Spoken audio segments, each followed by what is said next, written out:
troisième partie de Chinur Katan, qui est le préambule de la deuxième partie, Shara Echud Ve'Emunah. Là, Admoazaken commence par un conseil de notre roi Salomon, Shlomo HaMelech, d'éduquer un enfant dans sa voie à lui, pour que même en grandissant, il ne l'abandonne pas. On se pose la question, mais lorsqu'il est enfant, c'est pas la bonne voie. Il doit au contraire passer à une voie supérieure. Alors quel est le sens de cette voie antérieure qu'il faut garder?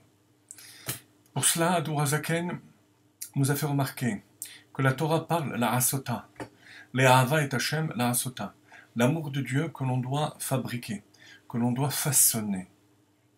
Qu'est-ce que ça veut dire? Alors, Admoazaken nous explique qu'il y a deux formes d'amour de Dieu. Il y a l'amour de Dieu qu'on ne façonne pas, elle vient d'en haut. C'est Ahava Batanugim. Et ça, c'est quelque chose de très spécial, qui est réservé aux tzadikim. Par l'intermédiaire de tzadikim, on a un reflet à notre niveau de cet Ahavat Hashem.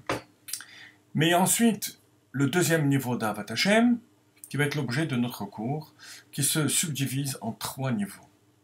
On y va. Colonne de gauche de la page 284. Ve Hashenit. La deuxième forme d'amour de Dieu, hi ahava, shekol adam yuchal hagia eleha. Tout un chacun peut y arriver, à condition sheitbonen hetev me'omka deliba, qu'il médite comme il faut, avec les tréfonds de son cœur, c'est-à-dire engager ses sentiments, son cœur, dans cette réflexion. Bidvarim hameorerim et ahavat Hashem belev kol Israël. Hen derech klal. Il faut commencer par l'amour de Dieu dans son aspect général. Prendre conscience que Dieu est bon. Que Dieu, c'est la chayot, c'est la vie de toute chose. Et de même qu'on est attiré par le plaisir de la vie, de la sensation positive des choses, il faut comprendre que la source de tout ça, c'est Dieu. Alors, ça s'appelle Kihu Chayenu Mamash, que Dieu est notre vie, de même que Dieu, que l'homme aime son âme et sa vie, de même il doit aimer Dieu, ne pas se leurrer et de croire qu'il tire sa vie du steak ou du chocolat, mais il tire sa vie de la vie divine qui s'y trouve. Kasher יתבונן וישים אל ליבו כי השם הוא נפשו האמיתית וחייו ממש כמו שכתוב בזוהר על פסוק נפשי ויתיך. Comme on l'explique dans la première partie du Tanya, et comme le Zohar l'explique au sujet du verset Nafshi et Viticha dans Isaïe, toi mon âme, Dieu, que le prophète appelle mon âme, je te désire.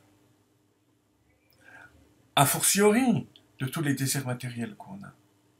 Balaïla, et on ressent ce manque et ce plaisir, en particulier lorsque c'est la nuit et que nos forces nous abandonnent.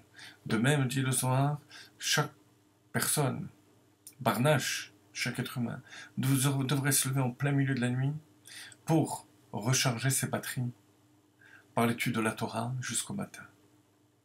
Si on était conscient de ce plaisir sublime qu'est la vie qu'Akadosh Baruch Hu nous envoie par la Torah. Alors, c'est le travail de toute une vie, de prendre conscience que tous les plaisirs qu'on a ont pour origine Dieu, la vie divine. Ça, c'est quelque chose qu'on travaille et qu'on fabrique. Deuxième niveau. Vehen derech prat. Cette fois-ci, c'est plus détaillé. Shekshiavin veyaskil bigdulato shel melech malach HaKadosh Baruch Hu. דרך פרטית, כאשר יוכל שאת בשכלו, ומה שלמעלה משכלו.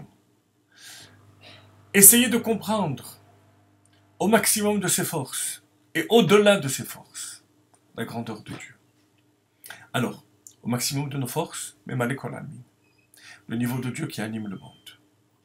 Au-delà de nos forces, c'est Yediat HaShlila, ce qu'on appelle dans la Chassidut, dans la philosophie juive, la connaissance par le négatif. C'est-à-dire que si tout ce que j'ai compris de Dieu m'amène à avoir de la crainte devant lui et de l'amour, à plus forte raison, l'essentiel de Dieu qui est au-delà de ma raison. C'est ce qui est au-dessus de mon intellect et que je saisis par Yediat Hashlila, la connaissance par le négatif. Et ensuite, il y a un troisième niveau qu'on appelle en Chassidut Kula Kamek El Hashiv, c'est l'essence de Dieu, qu'on ne peut atteindre que par Shlila Tashlila, la négation de la négation.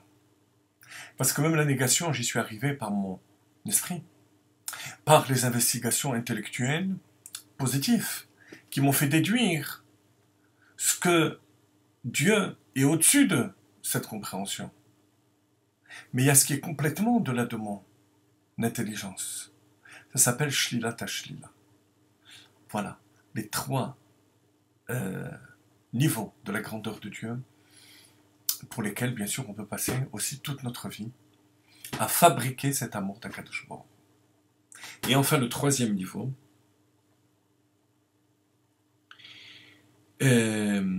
ואחר כך, יתבונן באהבת השם הגדולה והנפלאה אלינו לרד למצרים ערוות הארץ.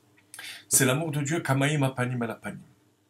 Comme ce qu'Admor Zaken expliquait dans les chapitres 46 par la suite, comme l'eau qui reflète la face.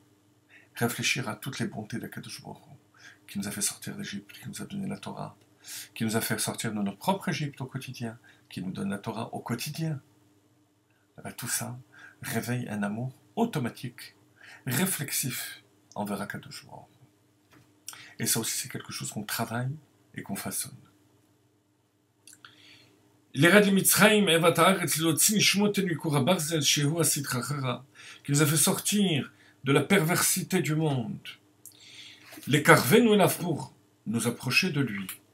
Uldovkenu pour nous unir à lui. Vehu Ushmo Echad Hainu שרוממנו מתכלית השפלות והטומאה לתכלית הקדושה, וגדולתו יתברך שאין לה קץ ותכלית, אזי כמנים הפנים אל הפנים, תתעורר אהבה בלב כל משכיל. ויתבונן בעניין זה מעומקא דליבה לאהבת השם, אהבה עזה ודבקה בו בלב ונפש, כמו שהתברר ממקומה באריכות. Tout ça va réveiller un amour de Dieu intense lorsque cette réflexion se fait une fois de plus avec le fond de notre être. Et avec ces trois niveaux, on a réussi à façonner cet amour de Dieu. Au prochain shiur, on expliquera que c'est cet amour de Dieu qui est appelé Chanoch Lanahar, d'éduquer un enfant dans sa voie. Et cet amour de Dieu doit toujours persister chez chaque individu, même chez un tzaddik, et même lorsqu'il arrive au niveau les plus hauts de Ahava Bat Ha'anugim, de l'amour des délices de Dieu.